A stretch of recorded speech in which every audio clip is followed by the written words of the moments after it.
Welcome to the Fit Dad Nation podcast, forging strong fathers and raising a stronger generation. It's time to get up or shut up with your host, Steve Roy. Hey guys, Steve Roy here, host of the Fit Dad Nation podcast. Welcome to this show. I do appreciate you listening. Before we get started, if you have not joined our free private Facebook group, do it now. If you're a dad struggling, want some accountability, want to be around like-minded guys working on the same stuff, head over to fitdadnation.com/community. And so today I want to talk about something that came up specifically in this private group. And so one of the guys in the group who's pretty active had mentioned something, and I thought it was a really good topic to bring up. And basically he said, how do I get my motivation back? Because I was crushing it. I was working out hard constantly, was very consistent with it, making some great progress. And then he got sick, and then he got hurt. And now he said all he wants to do is sit on the couch and watch Netflix, and that is so common. So now, despite the fact that he had been kicking ass and doing so well, seeing physical progress, feeling great, that is all gone. And it's so common. It honestly just happened to me not too long ago too, and it does suck, because when you're in that place, you don't ever want it to stop, right? Right now, I'm a couple weeks into my 40-day challenge, and I feel great. Like, I don't want this to stop. I feel better than I have in quite a long time. Body's changing, and yeah, absolutely. But I know that it would, take me getting COVID or me re-injuring my foot to throw that off and potentially just end up right where I was not too long ago, right before this challenge, which was sitting on my ass, eating whatever I wanted, and just feeling like shit. So, the first thing is you got to get to a spot first that you're happy with. So let's assume that you found your spot and you're working out, right? This is not necessarily for the guys that haven't done anything in a very long time, and there's, we've got plenty of shows to address those issues. But this is for guys that have maybe had some recent success and, have re-injured something, gotten sick, COVID, whatever it is. There's a lot of shit going around. I know allergies are kicking people's asses too. And you're down and out, right? So you're going from training 3, 4, 5 days a week. You're eating clean, starting to lose fat, feeling good, right? Boom. Find out you're positive. Let's just say you're positive with COVID. You got to shut it down, okay? Now, everybody's different, and I'm just going to use this as an example. It's not necessarily, going to happen to everybody. I, fortunately, knock on wood here, have not had COVID as of yet. Family has, but not me.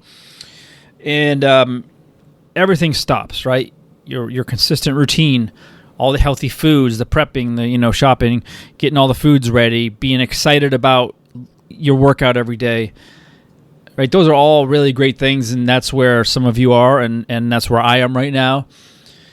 And so when that all comes to a stop, right, what happens, right? You say, fuck, right? I mean, literally, you're like, fuck, this is like the worst thing that could happen, right? Because you're finally getting after it, finally getting your shit together with your health and fitness, and you have to stop. There's no way to train, whether it's, an illness or an injury.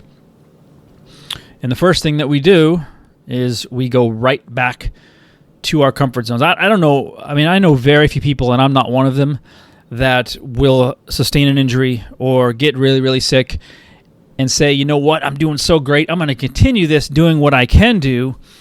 So I'm going to continue to eat healthy because I can always control that. And, I'm going to try to stretch on the ground and do a little bit of mobility work. And I know I can't really train because I'm too tired and, I have my joints ache. But I'm just going to do what I can. But I'm going to, stick with a really, high quality diet. I mean, that doesn't happen, right?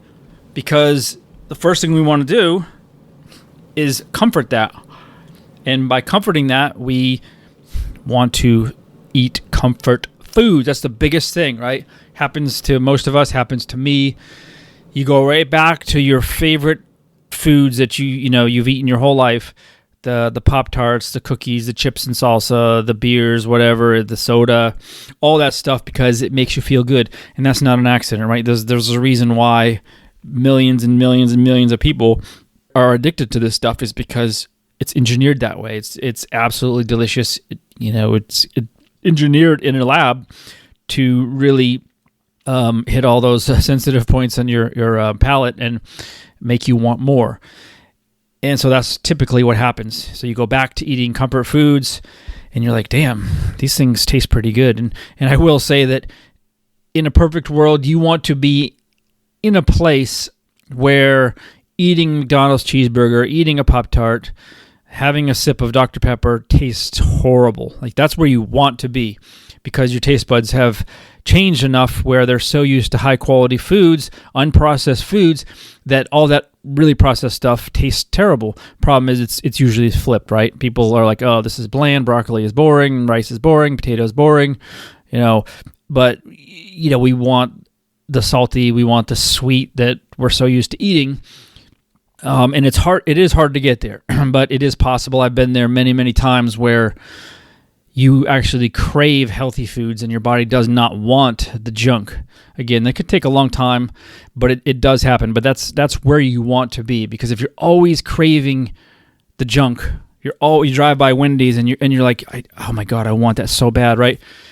Willpower is going to run out at some point. You're going to say, fuck it, and you're going to go in, and then you're going to enjoy it, and there's nothing wrong with that, but that typically can lead to just a bunch of bad decisions, which lead to you just falling off the wagon, going back to eating like shit, and going right back to where you started, and that's very, very, very common. So anyway, when something happens like this, and we lose our motivation, we're like, I can't work out. That's what we do, right? We shut down and say, I want to be comfortable in some way, so I'm just going to eat this junk. And I'll tell you, this is an extreme example, but about 20 years ago, I was training really hard. I had been training for a couple of years straight. I was in really, really good shape, and I tore my rotator cuff in my left arm. I'm left-handed, and it was a mess. Like, I couldn't do anything with it at all. Like, I had to put it in front of my body, kind of in an L, and I had to hold it there. That was the only way it didn't hurt. And that lasted a year. And because I was young and I just was all about training, and that was the worst thing that could happen to me. I ended up sticking with my training program, and I did legs. Subsequently, I ended up getting really strong with my legs, which was great. I have naturally very thin kind of chicken legs, so it was great. But that's really the only time that I can remember in my own life that happened. I mean, I've been sick so many times, stomach flus and everything else. I've had a few big injuries, surgeries on my elbow twice to remove tumors, this foot injury, and I've had to be sidelined for months.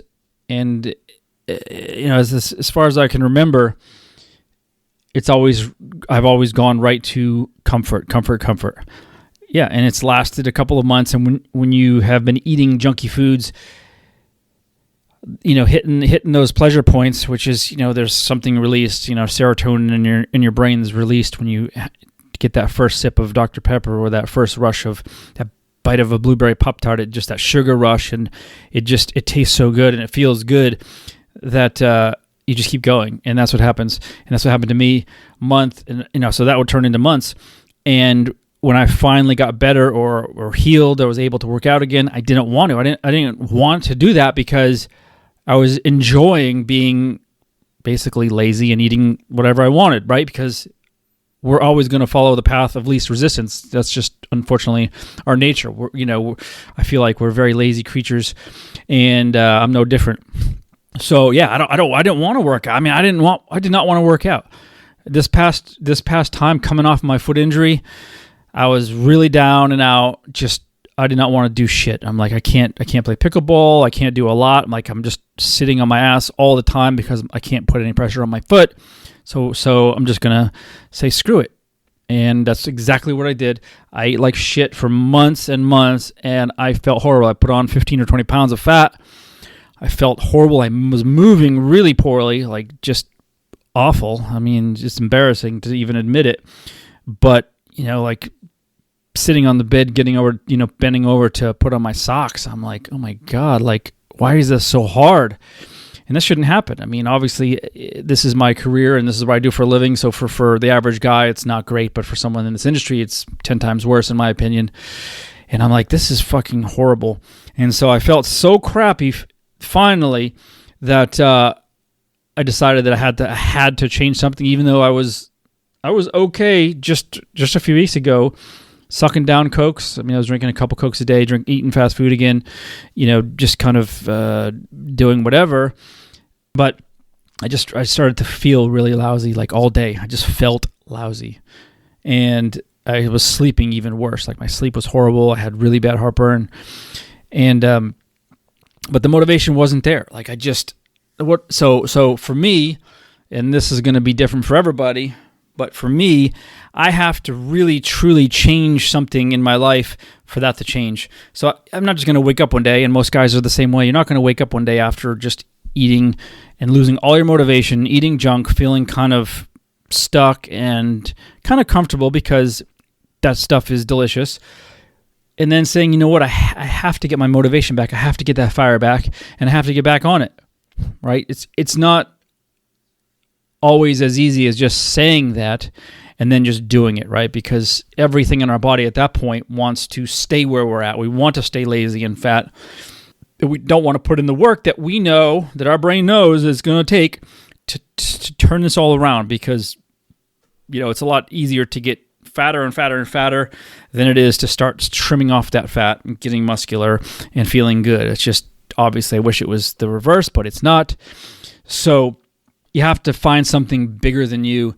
And that's probably my biggest tip here, my biggest piece of advice for you if you're struggling there, right? You're back in the zone of unmotivatedville. You just don't really want to do it, but you know deep down that you have to. And you know that you can do it. You have to put yourself out there in some way. So one of the reasons we do challenges in the Fit Dad Nation Inner Circle, which is our private membership community, and you can find out more about that at fdnic.com or fitdadnation.com/inner circle.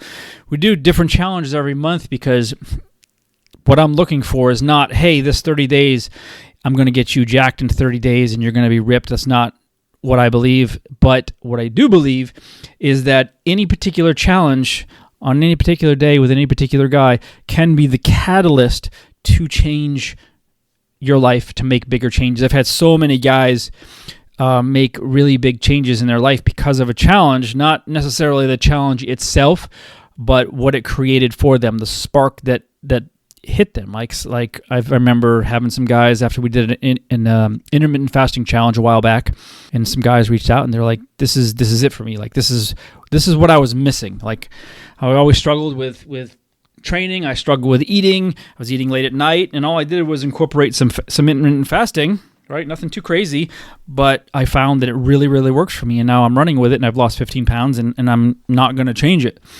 And so for you, when you're there, start looking for something that's going to get you fired back up, and typically you're going to have to do something publicly, because honestly, if you're doing it by yourself, nobody's hold you accountable. If no one cares if you win or lose, or you quit or you succeed, you're probably not going to last that long. Again, I can't overstate the benefit of finding a group, a tribe, a coach, a challenge, a program, something where you're publicly accountable to some people that actually care, right? That's the key, right? If nobody gives a shit, it's not going to work, right? You can't join a program, pay the money, and then not show up and no one's talking about it and nobody's really seeming to care about each other. It doesn't really work. So you gotta put yourself out there, get involved, get out of your comfort zone again, which is the hardest part because you don't want to, right? You're stuck in that place, you're unmotivated, you're eating crappy, you've gotten fat again, and you don't want to do it, but you need to. It's and that's huge too. I mean, once you know that you need to change, there's that little tiny spark there, and then you have to light the fire by, again, in my opinion, really the best way is to get accountable, whether it's your spouse, your kids, I mean, I've done that before. I've offered to pay my kids $100 a piece. I forgot what it was, maybe $100 a piece if I didn't hit a certain goal in a month. And is that going to make or break me? Of course not. But it's more like, do I want to show up for my kids in a certain way? And actually, you know what? I remember the challenge now. I said to my girls, this was a couple years ago, I'm going to lose 20 pounds in a month, and which is obviously a lot for guys. Unless you have a ton of weight to lose, it's not terrible, but I wasn't a big guy anyway. And I lost 17 pounds in 3 weeks, and that's when I had that, I don't know if you guys maybe remember the story I shared a while ago that I had that vertigo episode on the boat. I was really fucked up, like really fucked up. They had to call the ambulance and everything else, but that stopped my whole challenge that I was doing. I was eating basically no carbs, which would explain the rapid fat loss, and I think it was too much, and I do think that affected me somehow. That triggered this inner ear, whatever happened. It was some kind of acute infection or something that happened that just caused my brain to spin, and it was nuts. But anyway, offer your kids something, take them somewhere, offer them whatever. If you don't reach your certain goal, your wife, and again, there's 1,000,001 groups online. Find one that is your people, right? Like just search it up in Facebook, type in whatever. I just joined one yesterday. It was like fitness for guys 50 and over.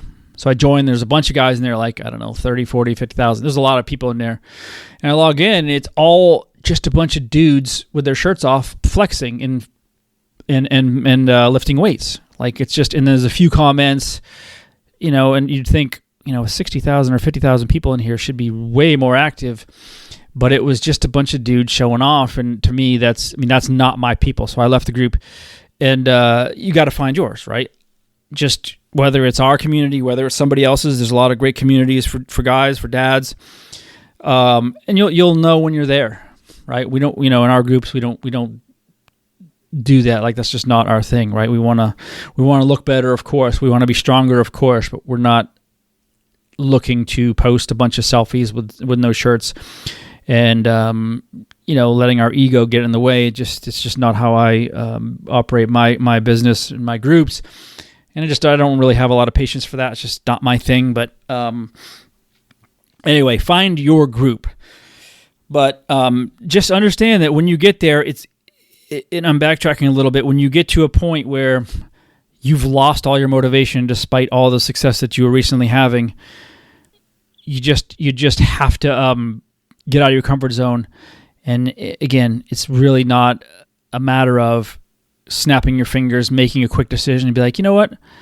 6 weeks ago, I was feeling awesome. I was hitting the gym. I was really strong. My pull-ups were great.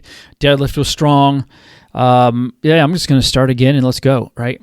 That typically, in my experience, it doesn't really happen that way. It's more like, fuck, I just put on this 15 pounds that I lost. Now actually my belly is worse and I can't even see my dick anymore when I'm taking a piss. And they've got these special berry and cream pies that are out of this world, and I could eat 4 of them, but I'm only going to have 2. And I really want that Coke because I need some caffeine, right? That's what your brain tells you. And then before you know it, that's exactly where you are. And I know this because I've done it so many times. That exact conversation was in my head. Like a month ago. No, I'm not even joking. We have a McDonald's right here, and they had this berry pie, and I'd start getting a little bit hungry. I'd be like, all right, fight it. Come on, we've got meat in the fridge. Just go ahead and cook it. There's some rice in there. And then, I wait a few seconds turns into a few minutes, and then I'm like, you know what? I'm really kind of hungry. I don't really have time to go cook and stuff. I'm just going to, go ahead and grab this. So I'd shoot out, and in less than 10 minutes, I'm back home with a bag of a Big Mac, large fries, large Coke, and 2 pies, right? And God knows, I forgot how many calories that is. It was a shitload. It takes, that's one meal. And I was eating multiple meals. You know how hard it is to lose weight when you're eating 3,500 calories and most of it garbage every day when your body only needs 2,000, right? You can't lose weight, obviously. But that's what was happening. And I was just getting fatter and fatter and fatter. And so, yeah, I threw down this challenge to my guys, opened it up to my group of 800 guys in the base camp, and said, who wants in? I called it Operation Fat Ass because I was a fat ass, and there's a lot of guys that can resonate with that because they feel like fat asses. And I was tired of being a fat ass. So that was what it took for me. It's going to be something different for you probably, but at the very least, I would honestly tell you that your best bet, in my opinion, is to get out there, get uncomfortable, and find something that's going to temporarily motivate you or inspire you to get moving again. Because again, once you're back in that routine, you're back in the rut, you're back not working out, you're back eating junk, you've lost all the motivation that you had, it's extremely difficult to get out. Okay? It is extremely difficult. So again, please guys, I'm just trying to help you out the best I can. Doesn't matter if you join one of my challenges somewhere else, as long as you're doing something, find something that will be interesting. Okay, maybe someone's doing a kettlebell challenge and you're like, hey, I've got a kettlebell and I don't really know how to use it too well, and I'd like to learn something and it looks fun. Or you see a bunch of dudes that are running a Tough Mudder or an OCR, and you want to try that or whatever it is. But signing up for something like that, huge, right?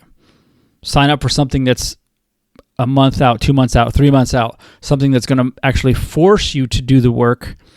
Because if you show up and you don't do the work, you're going to fail miserably, like an OCR, right? Like if you're a mess right now, you're just completely out of shape, eating like shit, but you decide in 6 weeks you're going to do a Tough Mudder, right? You've got two choices, right? One, you've got to start busting your ass immediately, make a plan and stick to it, or don't, and then show up to the Tough Mudder and just fail miserably and feel like shit, and you probably will struggle through the whole thing and maybe quit. So, something like that will motivate most guys, right? I mean, that's just one example, right? Get your buddies involved so you're not letting them down.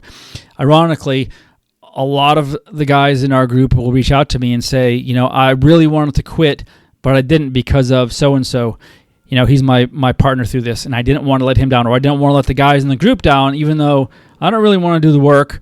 I kind of wanted to check out, but I know there's a bunch of guys here counting on me, and so, I just did it, right? Very huge stuff. But I'll just leave you with this, guys. Just know that this is an extremely common thing where you can go from one extreme to the other. You're doing phenomenally on top of the world. You feel great.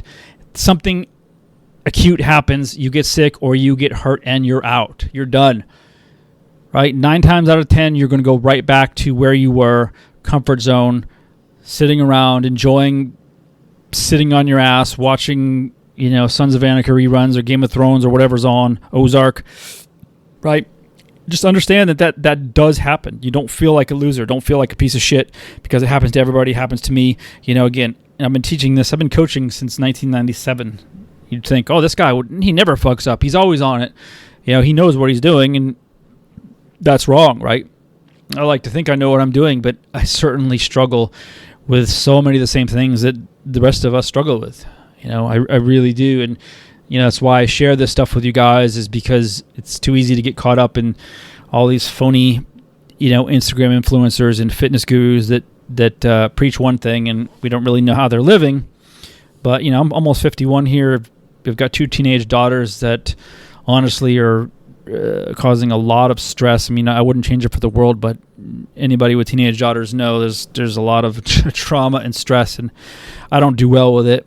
So this challenge has been really helping me just stay totally focused and actually keeping me sane, because without it, honestly, I probably would be in a much darker place. So anyway, I hope this helps, guys. If you need anything, you know where to find me on social at the Fit Dad Nation. Again, take a look at our groups, Fit Dad Nation /community for our free private Facebook group.